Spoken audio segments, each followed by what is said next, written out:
Cut across to the Chief Economic Advisor on the Economic Survey right on the eve of the Union budget. Listen in. The government helping through credible fiscal consolidation as well as measures to boost food supply in the fight against inflation. Going forward, credible budgetary plans for fiscal consolidation together with greater agricultural production should help reduce inflation, giving the RBI more room for monetary accommodation. Before leaving the subject of inflation, let me mention that we have done our bit by reducing the number of pages in the survey by 20% or so, thus breaking the trend towards page inflation, the excess demand for paper and ink, and the call on your time, assuming, of course, that you all diligently read the survey cover to cover. With improved sentiment, measures towards further easing of regulatory and financial impediments to investment, and with the global economy likely to recover somewhat in 2013, though with fits and starts, we expect the outlook to improve and growth to be in the range 6.1% to 6.7% in 2013-14. Now, this is a range, and it is a fairly wide range, but the reason we offer a range is because the set of possible outcomes is wider than usual, given the uncertainty surrounding the timing and the size of the economic rebound. In other words, at turning points which we believe we are in, it is harder to predict the path of GDP, and therefore we are more comfortable offering a range of possible outcomes. Let me turn finally to chapter 2, in which we talk about the medium-term challenges that are important for this economy, more specifically the challenge of seizing the demographic dividend.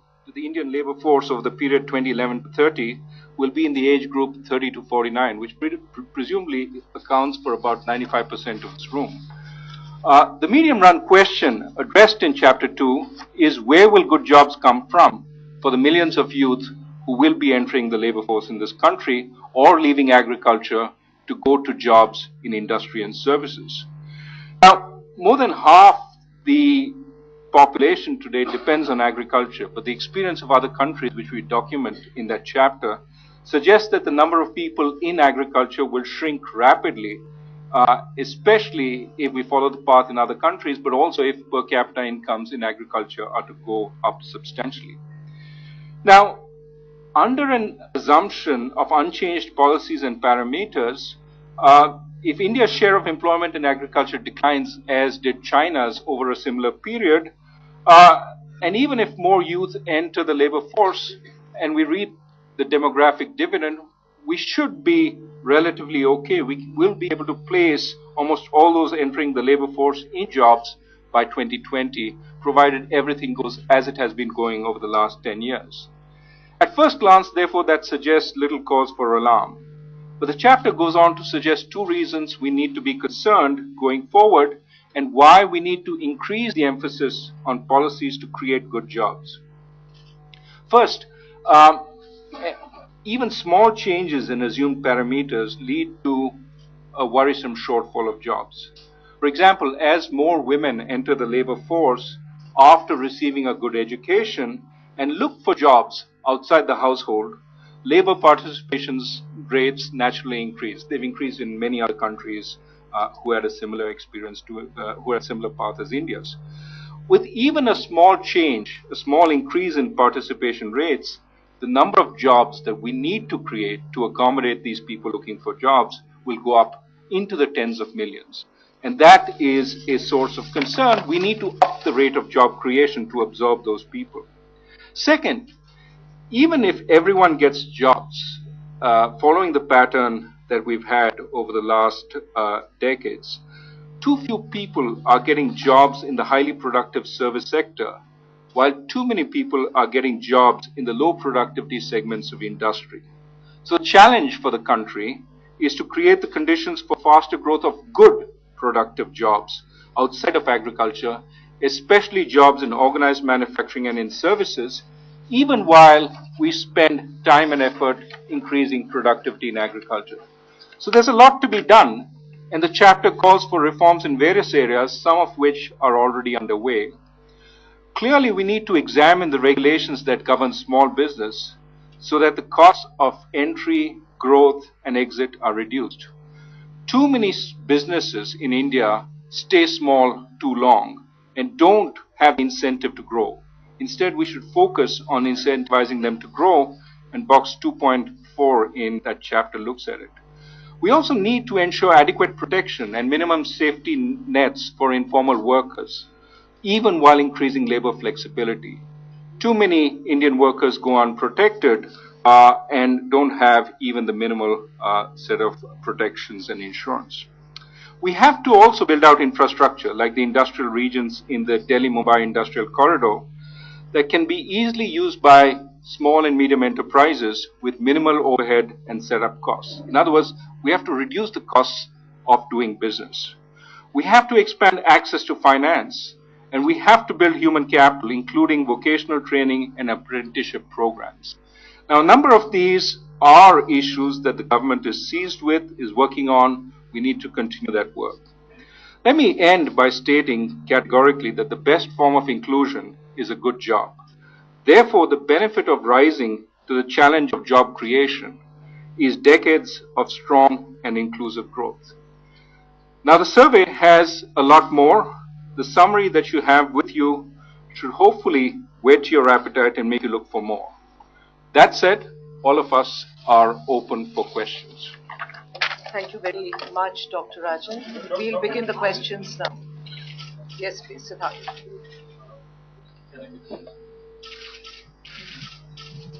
Afternoon, Dr. Rajan. Siddharth Zarabi from CNBC. A couple of questions. Basically, why have you taken such a wide range in terms of your growth forecast for FY14? Does that capture in the downsides? And the second question is, how do you suggest... Let's keep it to one question. Yes, ma'am. How do you suggest tax to GDP ratio will be better aligned? So, taking the first question,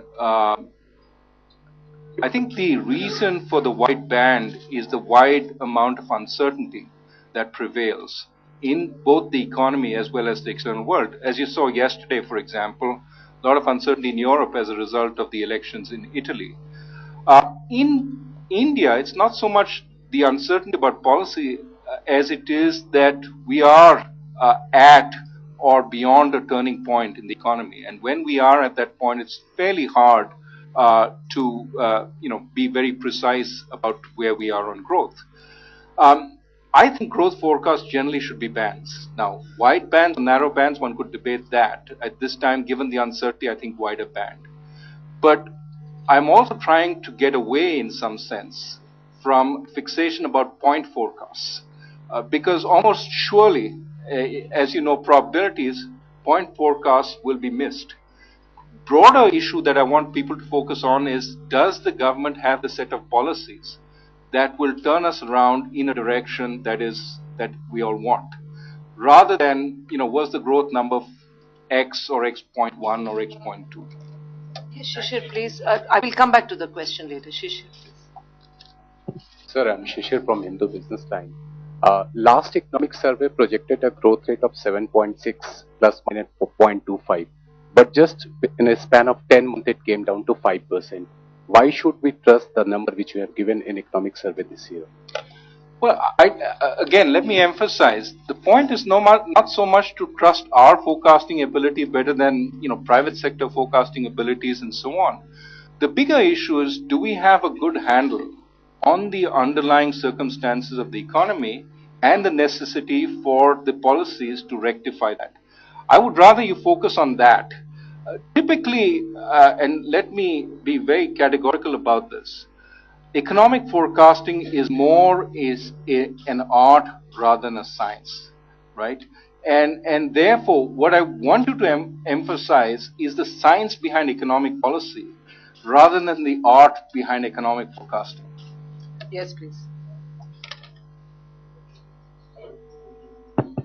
Dr. Rajan, what do you expect that things will change in the next few months that will have 6% growth from 5? I mean, what are the changes that you're expecting in the external environment and the internal environment from the leapfrog?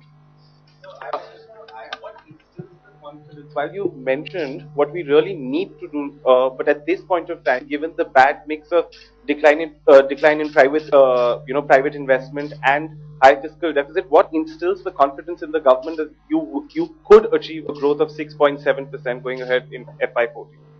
Well, again, it's a range of growth numbers that we've projected. But what we have to do is first turn around investment. Second, turn around government savings, that is, from being a big saver to saving less. Third, increase household savings. Now, those are the three pillars on which any kind of revival will stand. In the process, if you do this, we hopefully will also make a dent on inflation, which will allow the RBI room to be more accommodative on monetary policy. So, creating better conditions for investment, including things like restarting the big projects, that's very important. Ensuring that the stalled projects we describe in the survey are moved forward. That once confidence builds up, people have more of an incentive to invest, both in the private sector as well in the public sector. And that as we move more towards investment, people also find more reasons to save. So a range of policies need to be put in place. I want to emphasize there are no silver bullets here.